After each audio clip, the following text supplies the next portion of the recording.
The reason that you don't have faith in the universe is because you've been convinced that it's imaginary and non existent. So, therefore, if you can't see it, it's not real. So, whenever you panic in times of financial stress or hardships, you go right to what you can see. So, and that's exactly what they want. So, to give you an example, let's say you're on a ship and the ship is going down, it's sinking.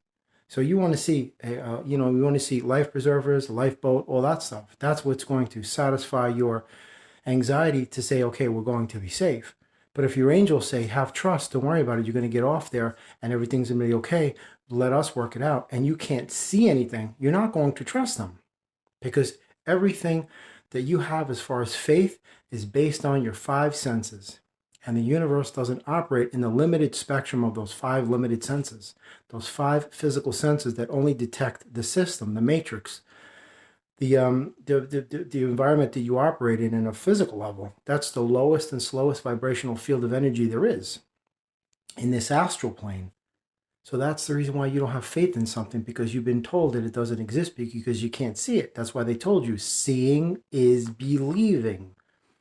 Those are very damaging words, man. That's why they refer to the most powerful engine of creation as something imaginary. They call it your imagination. So here you have the fact that they're telling you seeing is believing. So if you don't see it, I don't believe it. So therefore, if you don't believe it, you don't empower it. You don't give it energy. You don't give it relevance, credence, pertinence, or value. So therefore, it is insignificant. It isn't even worth my time. That's the first one. Then the most powerful, unlimited transformative potential energy that you possess, they tell you that it is your imagination. So therefore, it doesn't exist. Again, you can't see it, so you're not going to have faith in it. And then they don't tell you about your abilities and your cosmic powers.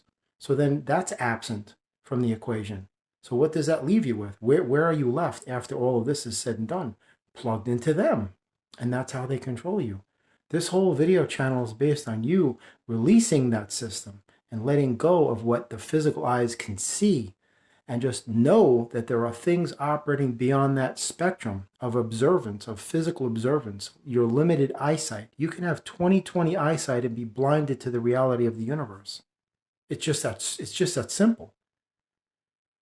I know that sounds rather odd to a three-dimensional linear lateral mentality, because you've been trained and conditioned to believe A, B, and C is the truth.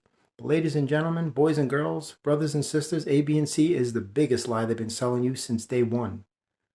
That is not even close to being the truth. It's the opposite of the truth. That's why they say, walk by faith, not by sight.